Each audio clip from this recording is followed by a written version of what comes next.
Hello everybody, my name is Bright Rose, and today we are going to be looking at Watcher of Realms Gear Dungeon 1. Specifically, we are going to be looking at Stage 3 and 4, because this strategy works for both of those stages. Now, this is one of the stages that I had particular difficulty with getting to grips with it, and as you can see, I haven't really got much further than this.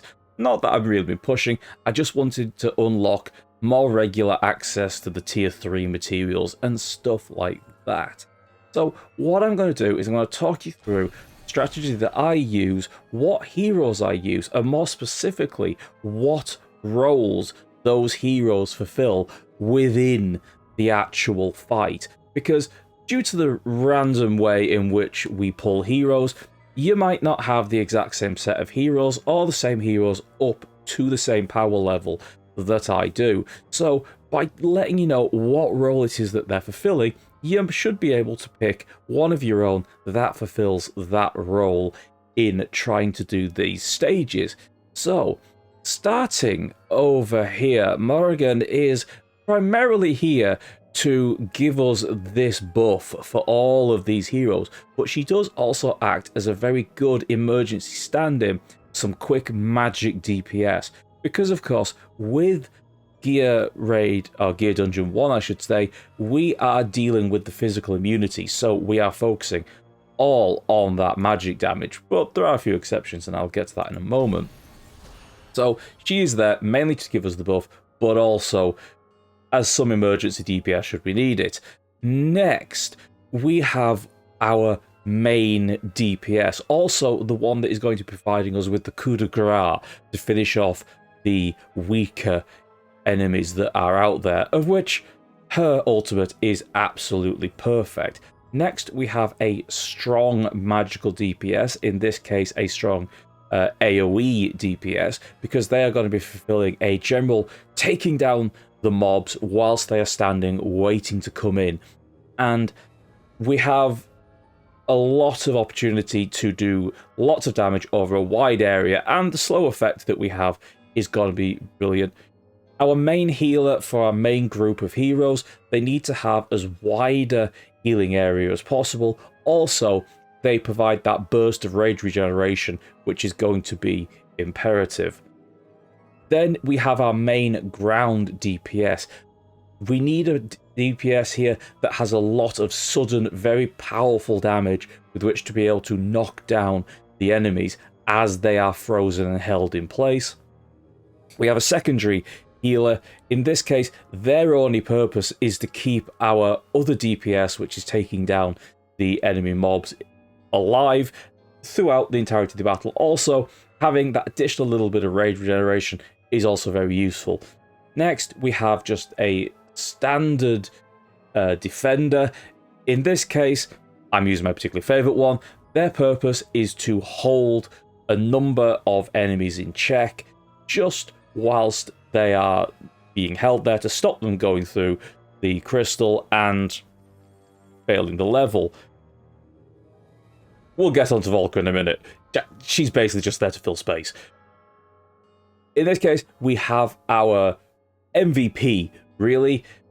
She is going to be our freezer to stop the enemy from getting in close, doing physical damage, and regenerating their health. You need a hero who is able to keep people in place, of which she is undeniably the best. And we have a spare DPS just to go on the bottom row. So I'm going to run you through the strategy. I'll talk about the placements and also the order in which the heroes are placed. So let's dive in and get going. Also, I should just mention, Volker is here because Volker is a particularly high level hero in this case, and they just bump it from hard to medium. Doesn't really make much of a difference in some cases, but makes me feel better. Okay, here we go, and the first hero we're going to place down is Mary right there, followed by Hollow, facing upwards to cover as much of this as possible and to keep these two healthy. Now we're just going to wait a little bit. There is, as I say, there is an order as to how we are going to place these heroes. This is mainly to cover the fact that the boss's AoE is going to be striking some of the potentially weaker heroes. So what we want to do is get it up to the point where we can put in both Verena and Erdin one after the other.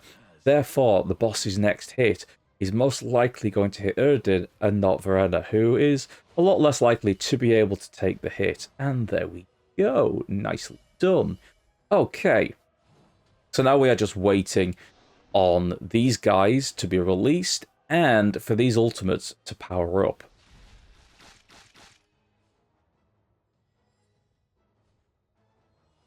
And we are just waiting here for them to get close enough. That should do it. We'll fire off Mary's. That freezes them up. Erdin's getting his big hits in. And we're going to finish them off with Verena's Grasp. There we go. Nicely done. And a couple of them survived, but it's okay because Erdin's next swing finished them off. I'm going to fire off Hollow's ultimate there.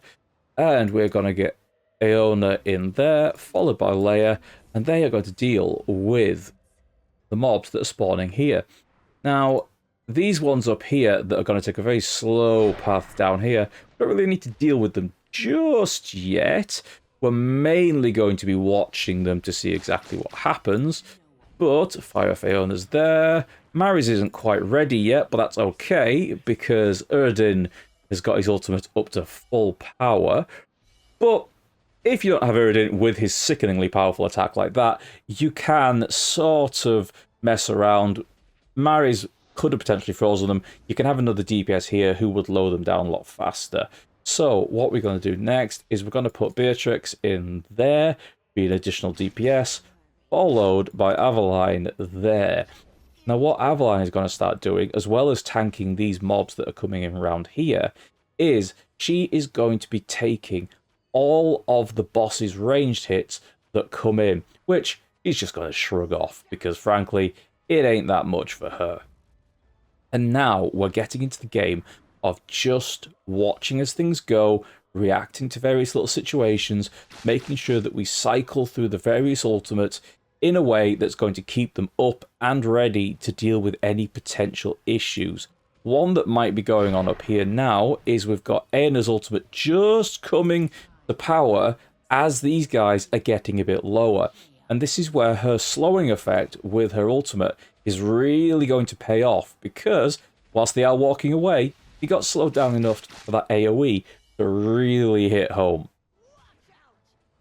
Also, we've got Mary and Verena doing a little bit of damage in here as well whilst these mobs are coming around here. So we're going to fire off Mary's ultimate to freeze these guys in place. Nice, nice, nice. Erdin is going to smack them down. And then we're going to fire off Verena's ultimate. There we go. Now, these ones were just a little bit further at the back there, which is unfortunate. Could have timed that better. In which case, we're going to fire off Beatrix's ultimate. And they should just finish them off. You see, that one was just beginning to strike Erdin, which was healing them up, which is what we don't want.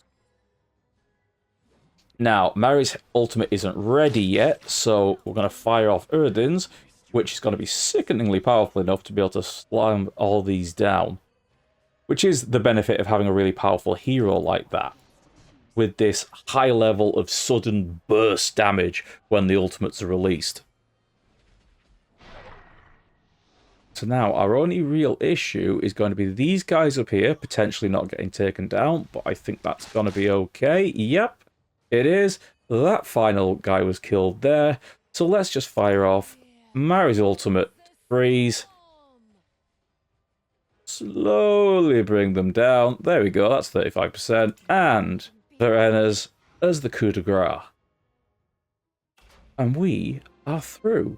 Hopefully, tasty loot.